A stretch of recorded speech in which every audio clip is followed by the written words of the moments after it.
Hi guys, Kat here with After 40 Art, and I'm gonna talk about this, how I set up my mixing charts, since I've had that question a couple of times.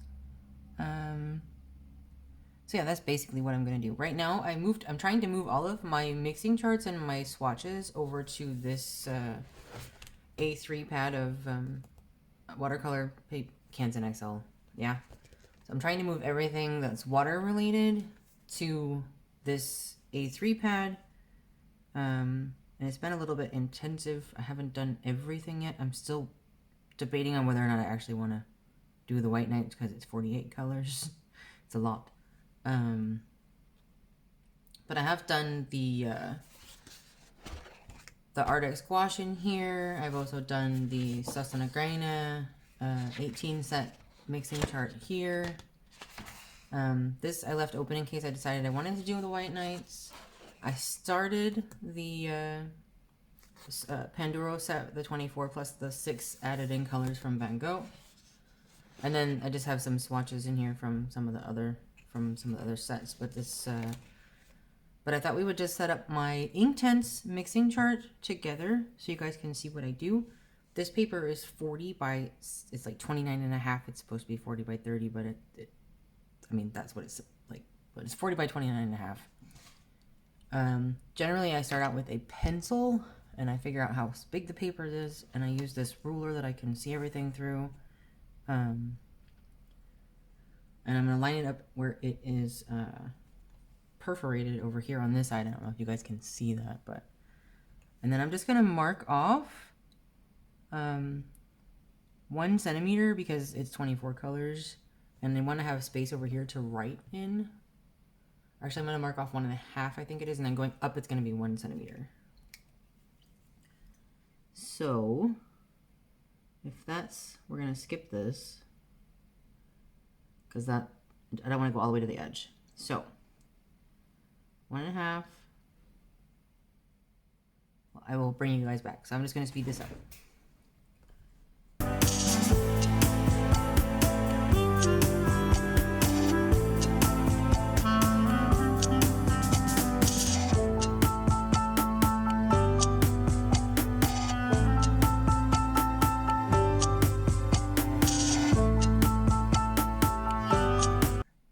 Okay, so I've marked that, and I'm leaving this over here, this section here, just so I can write the color numbers or the color name, whichever I decide to do. Now across the top, I might use the number, and then here I might put the name so that I can have both, but it's not entirely necessary. So now we're going to switch it and we're going to go up. And since I calculated out that this should be at pretty much 1 centimeter per thing, so that we have enough space at the top, because I want to leave a centimeter border around the edge, around the bottom and top anyway. Then that is what we're going to do, and it will leave me space at the top. So 1 centimeter, I just need to line it up.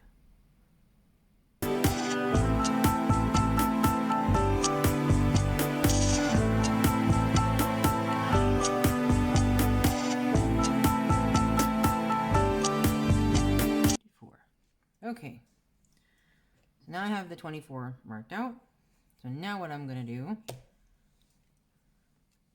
is switch over to a waterproof fine liner. So I'm just going to grab one of these pens here. I'm going to make sure it's one that actually works, because that would suck if it didn't work. And then we're going to mark off all these lines, and I will bring you guys right back.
Okay, so this is all 24 colors. There are numbers there and the names here.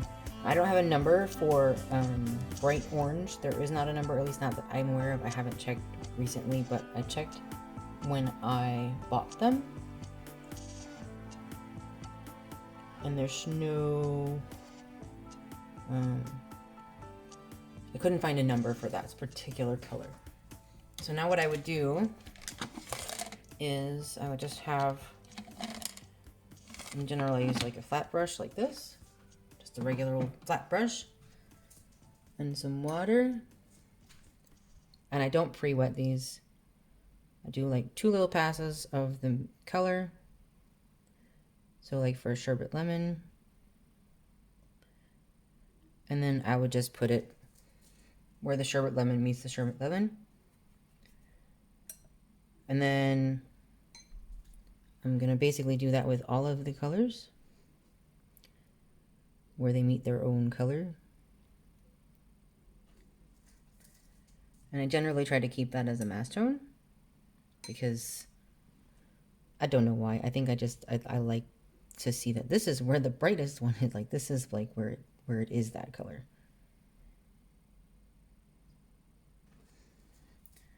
And I can see that I'm bleeding over onto the next thing here. So I'm just gonna wipe that off. Yeah, really? Okay, Inktense. Take some of the orange here.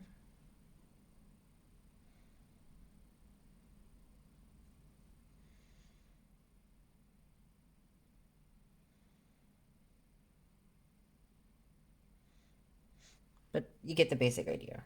Then, when I actually want to mix the colors, I just take like a little plate, like some of my palette here. These are dry. I just haven't taken them off yet because I want to use them. It's kind of a waste to throw them out, right? It's gouache. So now I would take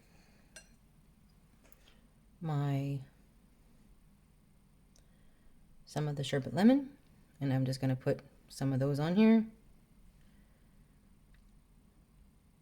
Like so. And then I'll just go in and grab whatever color is next. So like the next yellow color, I'm going to mix them together. And this is going to be sun yellow and sherbet lemon mixed together. And then when I do the next one, I'm just going to dip it in the water, wipe off the excess, and I'm going to use it in the one above it.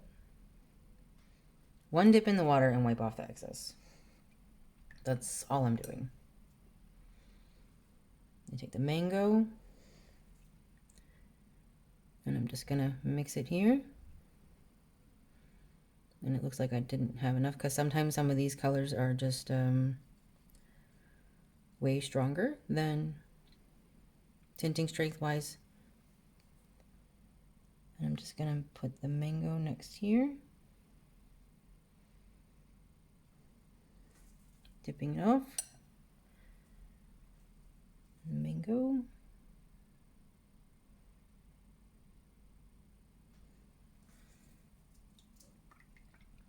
So the bottom here, like underneath it, will always be like the mass tone.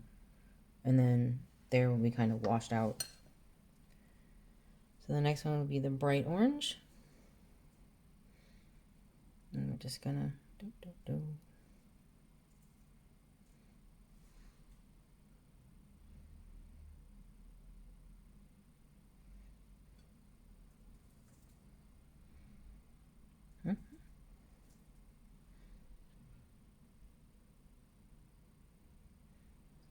And it's never an exact science, it's more just a matter of trying to figure out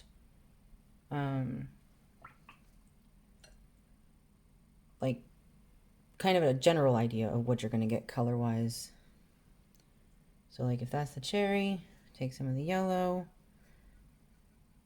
and then we get this color. Not that I would actually use cherry because it's only light fastness of 4. Dip out.